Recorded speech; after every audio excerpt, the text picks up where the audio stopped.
Today, I'm going to rank every popular road and track running distance from the very best to the very worst. It'll include every distance from the 100 meters right through to an ultra marathon, including every distance in between, like the 1500 meters, the 10K, and even the steeplechase. Before we start, I'd like to clarify that there is absolutely no criteria that I will be sticking to. It's just my opinion of what I think the best distances are in running. I'd also like to hear what your list is, so leave your top 3 distances down below in the comments. So without further ado, starting in last place is the ultra marathon. Now, I know a lot of you probably bum this distance, but it's just not for me.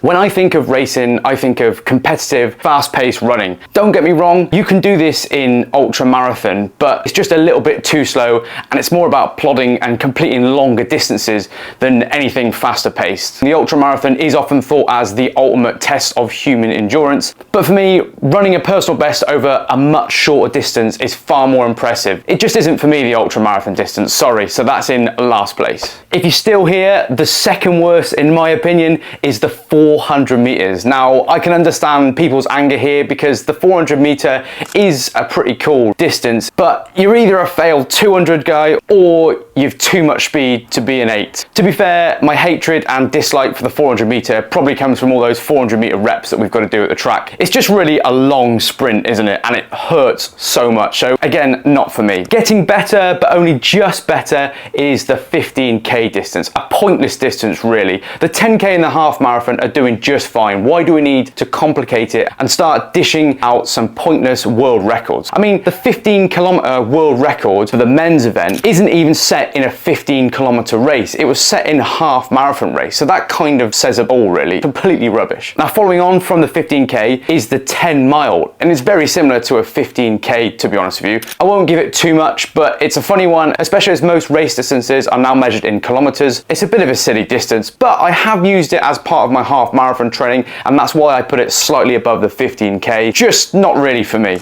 Okay, next up is the steeplechase. Now, I think there's a big gap between the previous 4 race distances that I've just mentioned and the steeplechase. I actually quite like this distance. Don't get me wrong, it does seem just a little bit weird that there are water pits in the middle of a running race, but last year's Olympic final in the steeplechase was pretty decent. Trying to jump over 28 barriers and 7 water jumps whilst running pretty quickly makes for quite entertaining viewing, and for that reason alone it's ranked higher than the ones we've previously mentioned. And I've not actually competed in this one, but it's definitely on the to-do list. Moving on, we've got the 3K, and this time there are no jumps in this distance. Now, unfortunately, it's still not a recognised Olympic distance, which isn't great, but watching Jakob Ingebrigtsen last year smash that 3K world record was pretty cool. The event seemed quite fun and the crowd seemed to be quite engaged, and for a non-Olympic distance, then I think this holds quite a lot of weight in terms of why it should be considered quite a cool race. Now, I've actually done a few 3Ks and they're underrated. A good event, but not necessarily a great event. Okay, definitely getting hotter now is the turn of the 10K. Now, most of you would probably say this should be higher up than where it is. In my opinion, it lives in the shadow of the 5K. Also, when you're racing one of these, you go through the same amount of pain as you do in a 5K, but it's just double, and it's just painful throughout. I think the 5K is a really simple and easy distance to train for. The 10K just hurts for so much longer. I think as well, the 5K just beats the 10K because it's the natural progression for new runners into the sport. You go for a 5K, then maybe up to a half marathon. I don't see many people trying to aim for a 10K, so possibly that's why it's dropping down the list for me. Just not too many people nowadays seem to be asked about the 10K. It's more about the 5K or the half marathon distances. But I will say the 2012 London Olympic final, the men's final specifically with Sir Mo Farah, was one of the best races that I have ever seen. So certainly in terms of spectacle, I think it's pretty good to watch. Next up, we've got the old school mile, made famous of course by that sub 4 minute mile set back in '54 by Sir Roger Bannister. But I think it's making a little bit of a comeback nowadays, and I've seen a few races recently using the mile, and quite a lot of runners are getting into it. Now, I'm not going to say too much on this one because I don't know an awful awful lot about training or about the actual race itself, but there's definitely some wiggle room here for it to go up the list in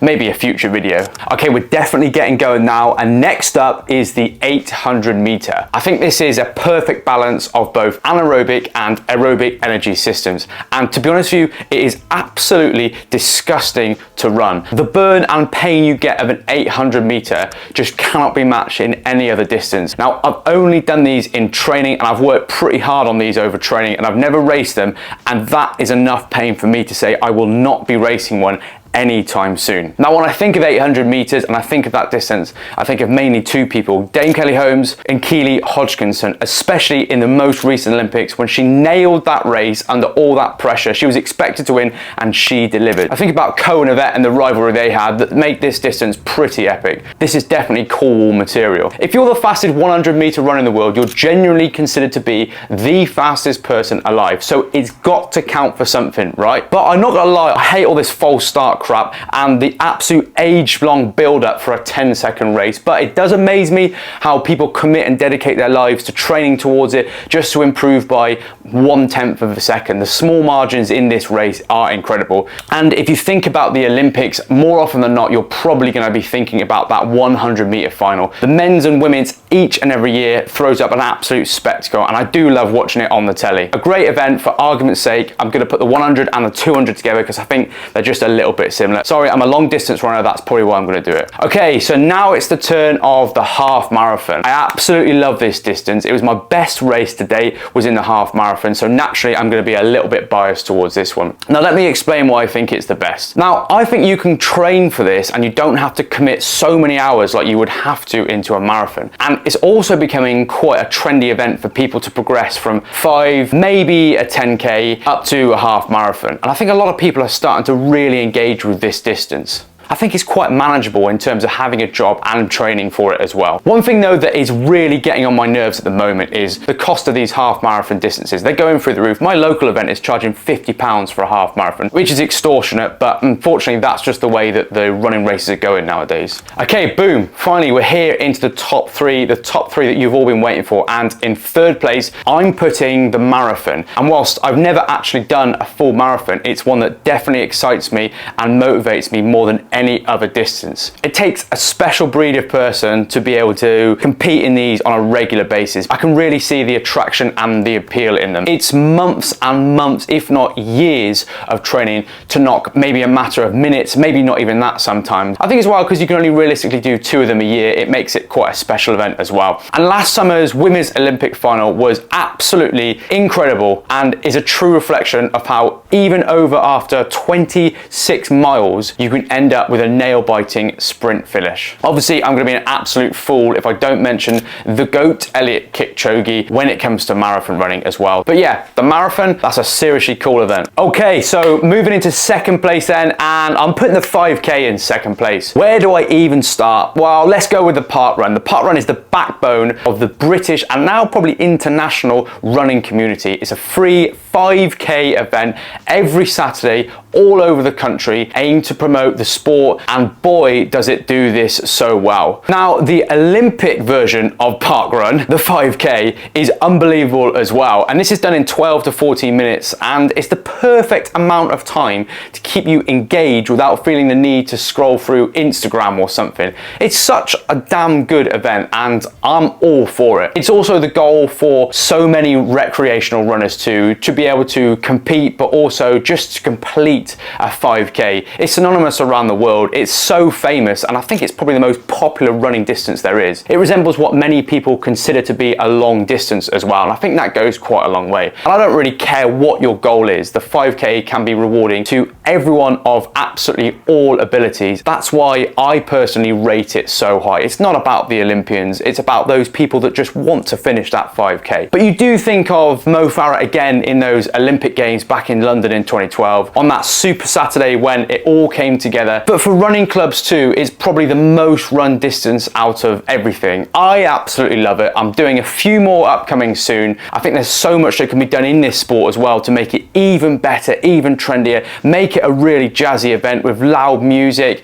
make it entertaining for everyone. But there is a reason why it is not first, and that is because the winner, in my opinion, of the very best race distance is the 1500 1500 meter, 3 and a bit laps of near sprinting, which perfectly tests an athlete's aerobic and anaerobic ability. This distance just has so many iconic athletes. When you think of the 1500 meters, Jakob Ingebrigtsen, Dame Kelly Holmes, Steve Cram, Steve Ovett, Sebastian Coe, just to name a few. This race never fails to provide drama, none more so than last summer's Paris Olympic final when Hocker was in 5th place and he made a late surge to the line and he took home that gold medal. Absolute drama. Again, similar to the 5K, it's a relatively short distance, and I think what makes this so good is that the 3 to 4 minutes provide so much drama, so many overtakes, so many instants. You don't lose any engagement when you're watching it. You're so glued to that screen. It's an absolute electric watch, and it's easily the best distance, again,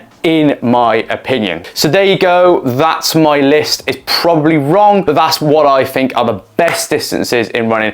I want to hear what your top 3 favorite distances are, whether you've got a criteria yourself, whether the ones you've run, whether the ones you like to watch. Let me know down in the comments below. That's all for today's video, guys. Thank you very much for watching, and I will see you in the next one. Goodbye.